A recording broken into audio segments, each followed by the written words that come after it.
Mga par! Napag-usapan nga natin last video ang Chaos Arc kung saan nagkaroon ng napakamadugong laban sila Mashiba at Sawamura. Ngayon naman, pagkikwentuhan natin ang Seiken Arc. Marami-rami tayo dito ngayong pag-uusapan ng laban mga par. Pagkatapos mag-usap ni Ippo at Sendo sa telepono, ibinahagi ni Ippo ang pagre-retiro ni Sawamura kila Aoki, Kimura, Itagaki at Fuji. Sabi ni Fuji na pansamantalang hindi makakalaban si Mashiba sa boxing ng mga 6 na buwan hanggang sa 1 taon dahil ito ay nasuspinde. Bago umalis si Fuji, sinabi ni Kimura na bilib siya sa dalawang boksingero na to dahil sila ay naglaban ng lalaki sa lalaki. Pero nang makalis na ito, lumabas na ang tunay na kulay nitong si Kimura. Sinabi nito na masaya siya dahil ang dalawa niyang kakompetensya sa champion belt ay hindi na makakalaban. At sunod nitong sinabi na paparating na ang kanyang panahon na magdomina. Na ikinagalit ni Ippo kay Kimura at sinabing dapat hindi siya nag-iisip ng ganun. Pero ipinahayag ni Kimura na wala siya pakialam sa ibang tao if siya ang magiging champion. Matapos ang 5 araw, hindi pa rin nag-uusap sila Ippo at Kimura at pareho silang hindi alam kung ano ang susunod na hakbang. Sa Kimura Flores, sinabi ng tatay ni Kimura na dahil sa mga players na nag-backout, kailangan nila ng mga players para sa local Santei Japan team. Kaya naisip ni Kimura na kunin sila Ippo, Aoki, Itagaki at Nakamura para sumali sa team nila. Sa araw ng baseball game, nakilala nila Kimura at Aoki sila Kiyota at Kuwahara sa kalaban na koponan. Nakipagpustahan sila Kiyota kila Aoki na kung matatalo sila, papayag silang magpakalbo. Habang nagaganap ang laro, sinabi ng isa kay Kimura na ang laban nilang dalawa ay hindi na tungkol sa pustahan, kundi ito ay tungkol na noong nasa Little League pa lamang sila. Dahil noong iniwanan sila ng kanilang iniidolo na si Aoki at Kimura sa team, na feel nilang trinidol sila nito. Sinabi ni Kimura na para sa kanya, masyadong madali ang baseball kaya niya ito iniwan. At tinanong kung ano ang plano nila kay Utaka at Kuwahara pagkatapos ng Koshien. Mga par, nga pala, ang Koshien sa Japan ay parang palarong pambansa sa baseball sa mga high school students. Subalit, sinabi ng isa sa kanila na masyadong mataas ang batter para sa mga professional at hindi ito basta-basta nalalampasan. Sinagot ito ni Kimura na sumuko na sila ni Aoki noon, pero sinusubukan pa rin nilang akyatin ang pader na yon kahit pa sobrang taas noon. Kahit na hindi gaanong maganda ang performance nila Ippo, Takamura at Itagaki sa laro, ang team nila ang nanalo sa dulo. Pagkatapos ng laban, inasar ni Aoki ang kalaban, nagalit sa pagkatalo ng dahil sa aso ni Ippo na si Wanpo. Hindi nagustuhan ni Takamura ang pinapakitang ugali ni Aoki, kaya naman pumayag siyang gupitin ang buhok nito. Ngunit nang matanggal ang sombrero ni Aoki, nangilabo sila Takamura nang makita ang itsura ng buhok ni Aoki na nagpatakbo sa kanila palayo dahil sa takot. Pagkatapos nito, sinabi ni Kimura kila Ippo na hindi masasabi kung gaano tatagal ang grupo nila dahil sa mga posibleng biglaang pagre-retiro gaya ng nangyari kay Sawamura at maaari siya ang unang magre-retiro. Ngunit masasabi pa rin niya maganda ang mga alaala at masaya itong pinili niya ang kanyang landas sa Kamugawa Gym. Pero sa tingin ni Ippo na siya mismo ang unang magre-retiro kaya't dapat niyang tandaan ang mga magagandang sandali na ito. Matapos ang ilang araw, sila Ippo at Itagaki ay pumunta sa Osaka Prefectural Gymnasium. Habang papunta sila, ibinalita ni Ippo kay Itagaki ang nalaman niya kay Kumi. Balak na ni Mashiba na isurrender ang kanyang titulo pagkatapos ng laban niya kay Sawamura. Kaya't iniisip niyang parang bakasyon lang ang kanyang suspension at nagpre-prepare na to para sa mga world class fights. Napansin ni Itagaki na marami sa generation ni Ippo ang mga nasa world rankers at napatanong kung sino ang unang magiging world champion sa mga ito. Sinabi ni Ippo na ang main event fight na pupuntahan nila ay isa sa mga may pinakamalaking chance na mag-world champion. Pagdating sa venue, napansin nila sa poster na ang main event ay si Takeshi Sendo vs Jose Ramirez na rank 23 sa WBC Featherweight Division. Tinanong ni Ippo si Itagaki kung nag-aalala siya sa semifinals kung saan maglalaban sina Hoshi at Bunsaku Krati. Ngunit sumagot ito na pumunta lang siya para mag-cheer kay Sendo. Pero napaisip ito maganda rin panoorin ang laban ni Hoshi. Na magsimula ang laban sa pagitan nila Hoshi at Krati, nakita na natin ang kakaibang boxing stance ni Hoshi. Kumonekta ng sunod-sunod na jab si Krati sa mukha nito, pero pumawi ito ng napakasolid na right straight sa mukha ni Krati na mabilis na nagpabagsak at nawala ng malay sa first round. Agad itong itinigil ng referee ng walang bilang-bilang. Nagulat si Ippo sa one-punch knockout na yun. Sinabi ni Itagaki na ang nakita ni Ippo ay isang karate technique na tinatawag na Seiken. Pagkatapos ng laban na yon, sinabi ni Hoshi sa mic na pupunta ito sa Tokyo upang kuhanin muli ang JBC Featherweight title ni Sendo pabalik sa Osaka after ng kanyang next na laban. Tinapos ni Hoshi ang kanyang pagsasalita sa pagsasabi ng pasasalamat sa audience at pagpayo na mag-iingat sa pag-uwi. Pinagalitan siya ni Sendo pagkabalik niya sa kanilang waiting room dahil nagsisialisan na mga manonood bago pa mag-umpisa ang laban ni Sendo laban kay Ramirez. Bilang parusa, pinatayo siya ni Sendo malapit sa wall hanggang sa matapos ang laban niya. Nagsimula na ang laban nila Sendo at Ramirez. Matapos ang 6 na rounds kung saan nahirapan si Sendo na masanay sa mahabang suntok ni Ramirez, sinabi ni Yanaoka kung paano ginagamit ni Ramirez ang kanyang buong balikat sa kanyang mga suntok. Dagdag nito na kung patuloy na i-expect ni Sendo ang parehong range katulad ng isang Japanese boxer, patuloy siya nitong tatamaan. Sa round 7, nagawa ni Sendo na kumonekta ng isang malabuong back smash na nagpatalsik at nagpabagsak kay Ramirez. Mabilis na tinapos ng referee ang laban at nagresulta ito sa pagkapanalo ni Sendo. Nagbigay si Sendo ng payag sa mga tao na plano niyang kunin ang world title. Nang makabalik ito sa waiting room, excited itong makita si Ippo na nagpunta para manood ng kanyang laban at tinalok ito kumain. Bago umalis, inutusan ni Sendo si Hoshi na manatili sa venue. Matapos sabihin nito na nag-alala siya dahil sa tagal niyang pinabagsak si Ramirez. Dinala ni Sendo si Ippo Itagaki sa Marumi Okonomiyaki kung saan nireveal niyang lumalaban siya sa mga Mexicans dahil goal niya si Ricardo Martinez. Dahil nga alam ni Sendo na kakalabanin ni Itagaki si Hoshi, pinalaan niya ito kung gaano kalakas na boksingero ang kanyang bata. At sinabi kung paano ito kamuntikan bumagsak ng tamaan ng isang solidong second punch sa sparring. Sunod nitong sinabi na kahit nga ilang beses na sila nitong nag-i-sparring, hindi ito napabagsak ni Sendo ni isang beses. Biglang nang madali si Sendo nang maalala niyang naiwan niya si Hoshi sa venue matapos niyang utusan na magstay doon. Bago umalis, sinabi niya kay Ippo na hindi niya ramdam na nakatadhana sila maglaban ni Miyata. Pero sa tingin nito, silang dalawa ni Ippo ang nakatadhana maglaban mula sa ring. Napanghinaan ng loob si Ippo sa sinabi ni Sendo tungkol kay Miyata habang bumabalik sila sa Tokyo. Sa gym ni Kamugawa, habang inaasar nila Aoki at Kimura si Ippo na magkaibang landas ang tinatahak nila ni Miyata, naramdaman ni Takamura kung gaano kahina ang execution nila ng pang-aasar. Kaya gumawa siya ng sarili niyang way. Dumura ito at dumanding sa ulo ni Aoki. Sabay sabi ng, "Oh no! Tinadhana yata na maturuan kita sa ulo." Ilang araw ang nakalipas, ibinalita kay Itagaki nila Kamugawa ang hamon ni Hoshi laban sa kanya, na may kasundo ang dapat itong gawin sa Osaka at kung matalo si Itagaki, papayagan si Hoshi na labanan si Ippo para sa titulo. Gayunpaman, dahil sa si Itagaki ay isang 6-rounder at kailangan maging 8-rounder para makalaban ng isang JBC ranker, in-schedule lumaban si Itagaki sa isa pang 6-round na laban upang maging 8-rounder. Pinalis ni Kamugawa si Itagaki matapos itong magtanong kung kailan i-relinquish ni Ippo ang kanyang belt dahil gusto niya mag-focus muna ito sa kung ano ang kasalukuyang hinaharap nito. Sinabi ni Kamugawa kay Yagi at Shinoda na totoo na hindi pa nasusurrender ang JBC belt dahil sa pagka-delay ng laban nila Ippo at Miyata. Sa kabila nito, hindi siya naniniwala na hindi sila nakatadhana na magkaharap. Asunod na sinabi na sigurado ang true rival ay magtotoo sa loob ng boxing ring.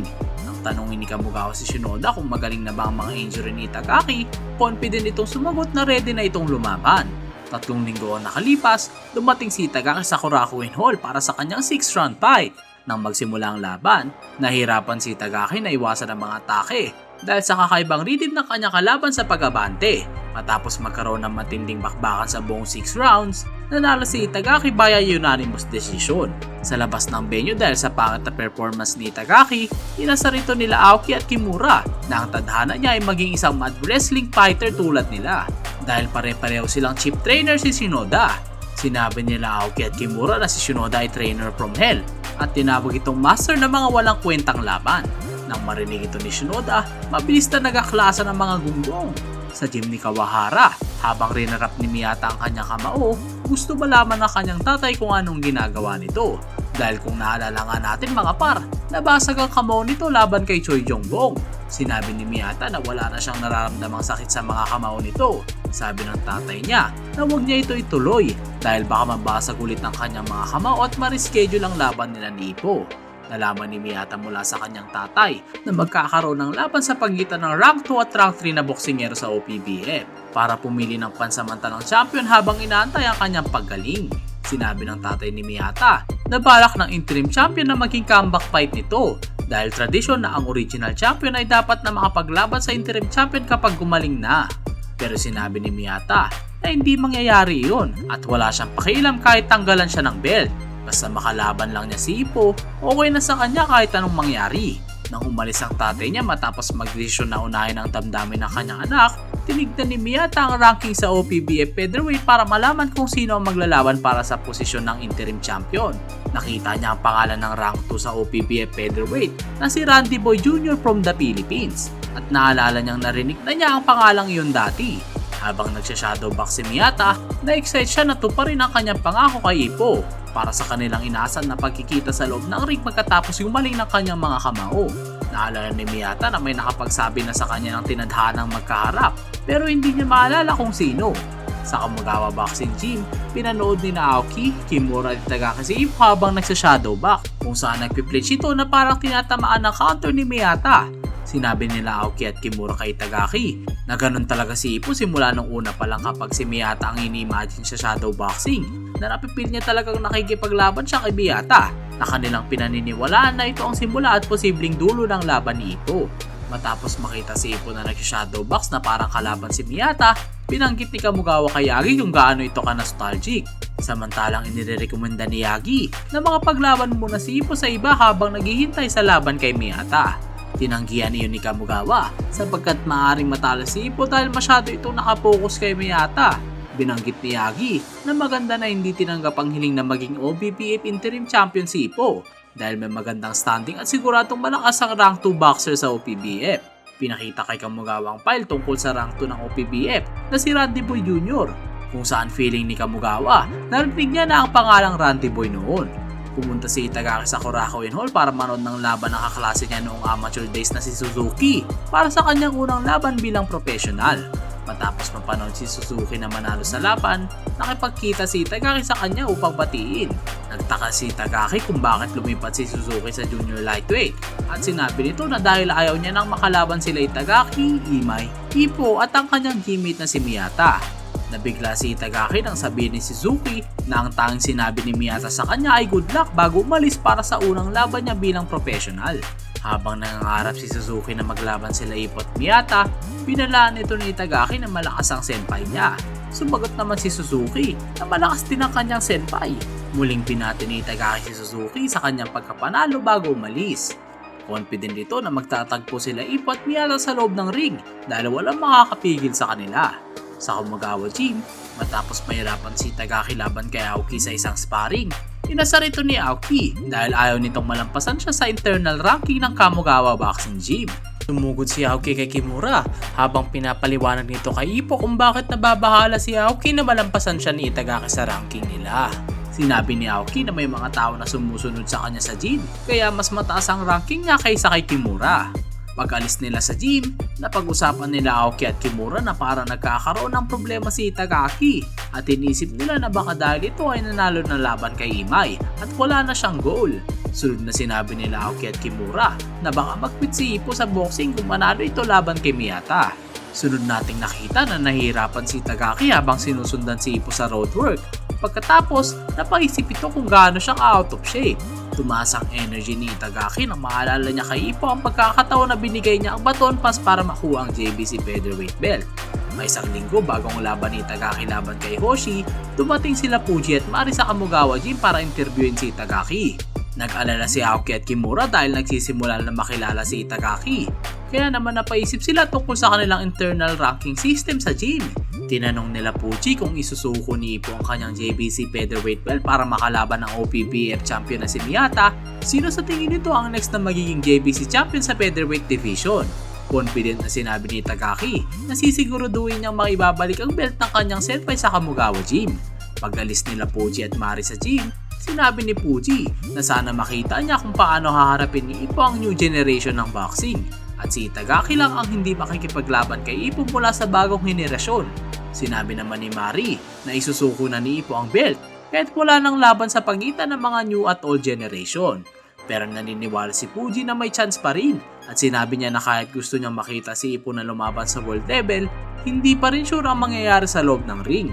Sa opisina ni Kamugawa, binigay ni Shinoda ang resignation letter kay Kamugawa. Pinahayag niya ang takot na baka tama ang sinabi ni Aoki at Kimura na siya ay isang trainer from hell na nagtuturo lang ng mga walang kwentang laban. Naniniwala siya na hindi niya nagamit ng gusto ang potential nila Kimura at Aoki kaya nabigo sa mga title match nila. Sinabi ni Shinoda na kapag natalo si Itagaki sa kanyang next match, siya ang may kasalanan dito. Sa araw ng laban ni Itagaki kay Hoshi, dumating ang gym members ng Kamugawa sa Osaka. Nang nasa venue na sila Aoki, Kimura at Takamura, naisip nila Aoki at Kimura na asarin si Itagaki para hindi tumangat sa ranking ng gym. Galit namang sinabi ni Yagi kung magpapatuloy pa ba ang kalokohan nila kung malalaman nila magre-resign si Shinoda kung matalo si Itagaki. Na-realize nila na sila ang may kasalanan kaya naisip yun ni Shinoda. Kaya naman nagdesisyon silang suportahan si Itagaki sa paparating na laban. Sa waiting room, kinakabahan si Itagaki dahil baka matalo ito kay Hoshi sa isang suntok at dagdag pa nito ang kanilang laban ay 10-round fight. Habang papunta sa audience area para sumuporta kay Itagaki, may biglang humatak kay Ippo kaya hindi ito nakasama sa grupo. Ang sunod nating nalaman na si Sendo pala yun. Binalaan nito si Ippo tungkol sa galing ni Hoshi at sinabing siya ang susunod kung sakaling talunin nito si Itagaki. Bagamat hindi naniniwala si Sendo kay Itagaki, confident si Ippo na mananalo ito para hindi na niya kailangan labanan si Hoshi. Binigyan pa rin si Ippo ni Sendo ng tips tungkol sa Seiki ni Hoshi para kung sakaling makalaban ito ni Ippo. Dahil nababahala si Sendo sa kanilang internal ranking sa gym kung matalo si Ippo kay Hoshi. Habang malapit na magsimula ang laban, nagmadali si Itagaki papunta sa ring para hindi marinig ang mga pambubu ng crowd. Habang sabay-sabay na cheer naman ang tinanggap ni Hoshi habang papalapit sa ring. Pinayuhan ni Shinoda si Itagaki na mag-concentrate at pantayan ang galaw ni Hoshi. Nang magsimula ang laban, nag-focus si Itagaki sa kilos ni Hoshi. Laking gulat nito dahil tila slow motion ang pagkalaw ni Hoshi habang nagbabato ng suntok. Habang nagugulan si Itagaki, madali niyang iniwasan at kinounter ito na mabilis na nagpabagsak kay Hoshi sa canvas. Tinanong ni Sendo si Ippo kung ano ang nangyari dahil mukhang kahit pareho silang nasa ring, kitang-kita na magkaibang takbo ng oras para sa kanilang dalawa. Nang makabangon si Hoshi at magsimula muli ang laban, mabilis itong sumugod papalapit kay Itagaki. Hinayaan itong magpakawala si Hoshi ng sunod-sunod na suntok. Tila pinaglalaroan lang ito ni Itagaki at pinapahabol na parang bata. Kaya naman na-realize na ni Hoshi na si Itagaki ay isang genius sa boxing. Habang madaling inilaga ng bawat suntok na binibitawan ng kanyang kalaban, binanggit ni Sendo kay Ippo kung paano niya haharapin ang nakababang depensa ni Itagaki. Pupuntiryahin niya ang mukha nito kahit alam niyang ito ay patibok para sa isang counter at aasa sa isang dual exchange. Biglang nagpakawala si Hoshi ng suntok para i-counter ni Itagaki upang magkaroon ng tsansang sabay na tumama ang kanilang suntok. Gayunpaman, masyadong mabilis si Itagaki kaya naman bago pa umabot ang follow-up punch nito, pinaulan nito ng sandamakmak na counter ni Itagaki na nagpabagsak dito. Tinapos ng referee ang laban ng walang bilang-bilang na nagresulta sa pagkapanalo ni Itagaki. Sinabi ni Kimura na ang laban na yun ay ang debut match ni Itagaki Mana Buddha Genius. Bumangon si Hoshi sa ring at sinabi sa mic na, "Natalo man ako ngayon, pero hindi pa ito tapos. Babawi ako." Pagkatapos ibinato nito ang mic kay Itagaki.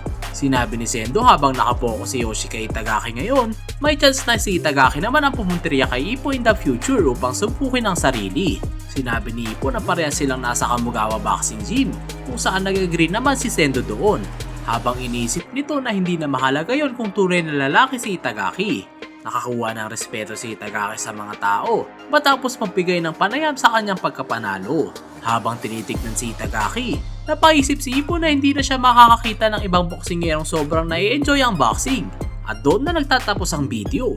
Grabe mga par, henyo talaga si Itagaki no?